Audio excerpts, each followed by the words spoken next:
പ്രണയത്തിൽ ആകുന്ന ഒരു ആണ് മാത്രമാണ് ആ ആണിനെ സ്വയം തിരിച്ചറിയാൻ പറ്റുള്ളൂ. It's a realisation moment of understanding himself. ഞാൻ എന്നെ കൂടുതൽ മീൻസ് ഒരാളെ പ്രണയിക്കുമ്പോഴാണ്, അല്ലെങ്കിൽ അപ്പോഴാണ് you realise that you still can be a lot more easier, lot more happier, lot more celebrative എന്നുള്ള സാധനം നമ്മൾ നമ്മളെ തന്നെ തിരിച്ചറിയുക ചെയ്യും. നമ്മൾ ഒരാളെ ഇഷ്ടപ്പെടുമ്പോൾ that love is inside you അല്ലേ? പ്രണയത്തിലാവുമ്പോൾ ഇപ്പൊ എന്തിനാണെങ്കിലും ഇപ്പൊ എനിക്ക് തന്നെ ഇഷ്ടമായി എന്ന് പറഞ്ഞു കഴിഞ്ഞാൽ എൻ്റെ ഉള്ളിലാണ് നല്ല ഫീലിംഗ്, തൻ്റെ ഉള്ളിലല്ല. സോ പ്രണയത്തിലാവുന്ന ഒരു പുരുഷൻ എന്ന് പറയുന്നത് ഹീ വിൽ ബി ലൈക്ക്, പ്രണയത്തിലാവുന്ന പുരുഷനല്ല, പ്രണയത്തിലാവുന്ന എല്ലാവരും would be very happy souls.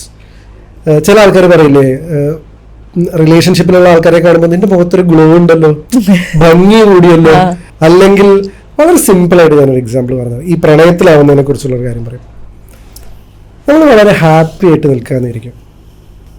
നമ്മൾ ഹാപ്പി ആയിട്ട് നിൽക്കുന്ന സമയത്ത് ഇപ്പം നമ്മൾ ഒരാൾ വന്ന് തോണ്ടുന്നത് നമുക്ക് ഇഷ്ടമല്ല, തോണ്ടുന്നത് നിങ്ങൾക്ക് ഇഷ്ടമല്ല, നിങ്ങൾ ഭയങ്കര ഹാപ്പി ആയിട്ട് നിൽക്കുന്ന സമയമാണ്, പ്രണയത്തിലാണ്, you are in love, everything around is beautiful. ഒരാൾ വന്ന് തോണ്ടി കഴിഞ്ഞാൽ പറയുമ്പോൾ തോണ്ടരുത് കേട്ടോ, എനിക്ക് ഇഷ്ടമല്ല, നിങ്ങൾ ഇറിറ്റേറ്റഡ് ആയി നിൽക്കാന്നിരിക്കുന്നു. ഇതേ ആൾ വന്ന് തോണ്ടി കഴിഞ്ഞ് കഴിഞ്ഞാൽ ഒരു ശബ്ദം അവിടെ കേൾക്കാം, ടൈന്നും പറഞ്ഞിട്ട്. So be in love. എനിക്കൊക്കെ ഹാപ്പി ആയിട്ട് ഇരിക്കാൻ പറ്റുന്ന I M always in life.